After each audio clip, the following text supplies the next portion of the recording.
మమతా బెనర్జీ అనగానే పశ్చిమ బెంగాల్ గుర్తుకొస్తది. వివాదాలు ఆమె చుట్టూ తిరుగుతా ఉంటాయి. లేటెస్ట్‌గా రాష్ట్రపతికి ప్రోటోకాల్ పాటించలేదనేది దేశవ్యాప్తంగా చర్చ జరిగినప్పుడు తోటి మహిళ గౌరవించలేదనేది కాకుండా ఈమె తృణమూల్ కాంగ్రెస్, రాష్ట్రపతి బీజేపీ పార్టీ చందంగా మనం చూస్తా ఉన్నాం.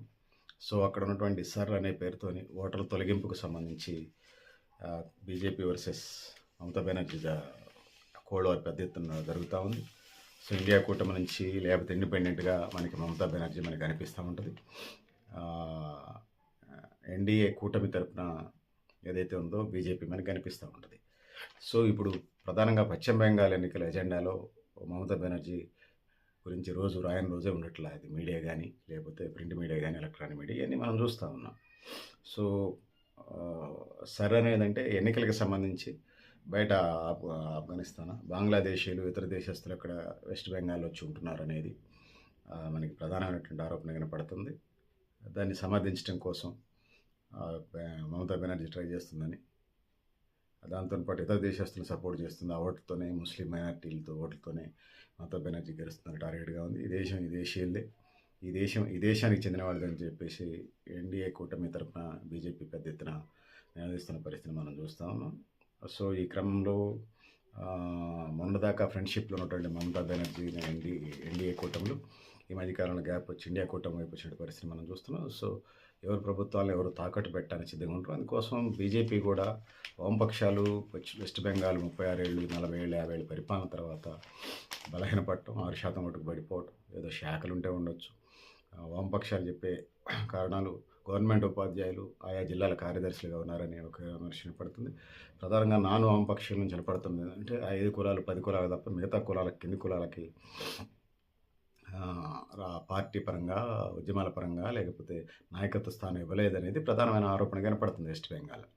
మనం ఇంకా దానికి సంబంధించి చెప్పుకొని పోయేటప్పుడు మరి అంతకాలం ఎందుకు పరిపాలన చేయగలిగిందంటే తొలితరం నాయకులకు సంబంధించి వామపక్ష నాయకులు వెస్ట్ బెంగాల్లో ఉమ్మడి కమ్యూనిస్ట్ పార్టీ పరంగా భూ సంస్కరణ అమలు జరిగినప్పుడు 10 లక్షల ఎకరాలు పంపిణీ జరిగినప్పుడు తొలి తరానికి అందని, రెండో తరానికి, మూడో తరానికి వచ్చినప్పుడు వాళ్ళు ఏ ఫండమెంటల్స్ అయితే ఉన్నాయో వామపక్షాలు ఏదైతే ఉన్నదో వర్గ పోరాటం అనండి, శ్రామిక నియంతృత్వం అంటే శ్రామికుల కోసం పోరాడే విధి విధానాలని పక్కన పెట్టేసి ఇవాళ బహుళజాతి సంస్థలతో ఒప్పందాలు చేసుకొని ఆనాడున్నటువంటి బుద్ధదేవ భట్టాచార్య గవర్నమెంట్ సింగూరు ఇంకే ప్రాజెక్టులు చేసినప్పుడు దానికి వ్యతిరేకంగా మావోయిస్టులు కానీ అటు ఉన్నటువంటి మమతా బెనర్జీ పెద్ద ఎత్తున వామపక్షాలని అనేక కేసులు, అనేక మర్డర్లు, అనేక జైళ్ళు, అనేక హత్యాకాండ తర్వాత, దమనకాండ తర్వాత అక్కడ వామపక్ష ప్రభుత్వం కూలిపోవడం జరిగింది. అది రాను రాను 6% పడిపోయింది. మళ్ళీ ఏదో పుంజుకునే అంటున్నారు కానీ వామపక్షాలు ఒకసారి పడిపోయిన తర్వాత పుంజుకునే కార్యక్రమం ఇప్పుడు ప్రధానంగా బీజేపీ అండ్ మమతా బెనర్జీ అనేటువంటి తృణమూల్ కాంగ్రెస్ మధ్య ఇది ఉన్నది. మిగతా ఏ పార్టీలో నామాత్రంగా మనకు కనపడతా ఉన్నాయి. సో, ఒక దశలో వీళ్ళు వామపక్షాలు మమతా బెనర్జీకి వ్యతిరేకంగా బీజేపీకి ఓట్లేశారనేది పెద్ద ఎత్తున ప్రచారం జరుగుతూ ఉంటుంది. కాకపోతే తెలుగు కమ్యూనిస్టులు మాత్రం అది అంగీకరించడానికి సిద్ధంగా ఉంటారు. ఇది పరిస్థితి. సో, ఇప్పుడు ఎవరెవరి మధ్య పోటీ ఉంటే వాళ్ళదే చర్చ ఎక్కువ జరుగుతుంది. బీజేపీ వర్సెస్ తృణమూల్ కాంగ్రెస్ కాబట్టి 2024లో అద్వానీకి భారతరత్న అవార్డు ఇచ్చేప్పుడు ప్రధానమంత్రి కూర్చొని నిలబడలేదనేది. సో, సాధారణంగా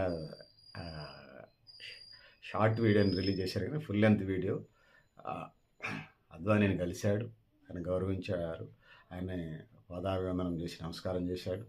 అద్వానీకి కూడా మన మోడీ గారు అంటే రెస్పెక్ట్ ఉంది. కానీ షార్ట్ వీడియో చేసి అద్వానీకి మోడీకి పడలేదనేది అప్పుడు ఇది ఉంది. సహజంగానే వీళ్ళ మీద వాళ్ళ మీద వీళ్ళు ఆరోపణల పద్ధతిని చేసుకునే కార్యక్రమాన్ని మనం చూస్తూనే ఉంటుంటాం. ఇది పరిస్థితి. ప్రోటోకాల్ పాటించలేదు వెస్ట్ బెంగాల్ రాష్ట్రపతి ద్రౌపది ముర్ము వస్తారంటే, ఇంకొక వైపు రాష్ట్రపతి కార్యాలయానికి ఆదివాసీ సంఘాలను పంపించి మమతా బెనర్జీ పర్మిషన్ అడిగితే ఆదివాసీల సమస్యలు చెప్పడానికి పర్మిషన్ ఇవ్వలేదనేది ఇలా దేశవ్యాప్తంగా చర్చ జరుగుతూ ఉంది. సో, ప్రోటోకాల్ పాటించలేదనేది చాలా ప్రధానంగా మనకు కనపడుతుంది. ఇదంతా ఒక భాగం అయితే గ్యాస్ ధరలు పెరిగినాయి యుద్ధం వల్ల.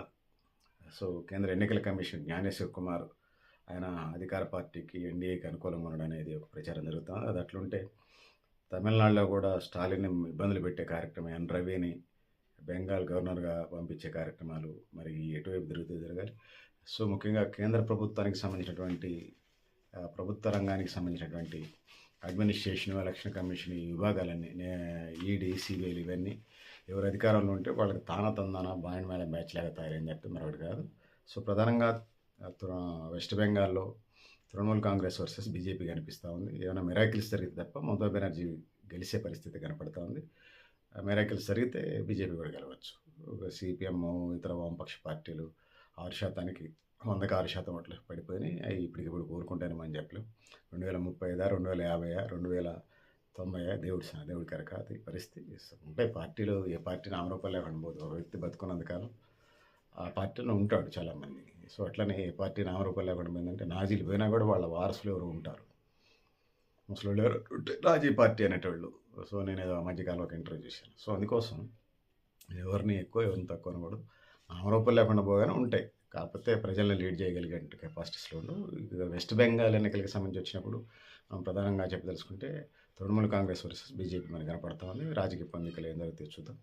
సో సర్ అనేది విదేశీల ఓట్లు, ముస్లిం ఓట్లతోనే మమతా బెనర్జీ గెలుస్తుందని ఆ ఓట్లు తీసేయాలనేది, ఆ ఓట్లు 40 లక్షల పైగా ఉంటాయనేది, 36 లక్షల నుంచి 40 లక్షల పైగా ఉంటాయని చర్చ జరుగుతుంది. ఎక్కువ ఉన్నాయని, తక్కువ ఉన్నాయని.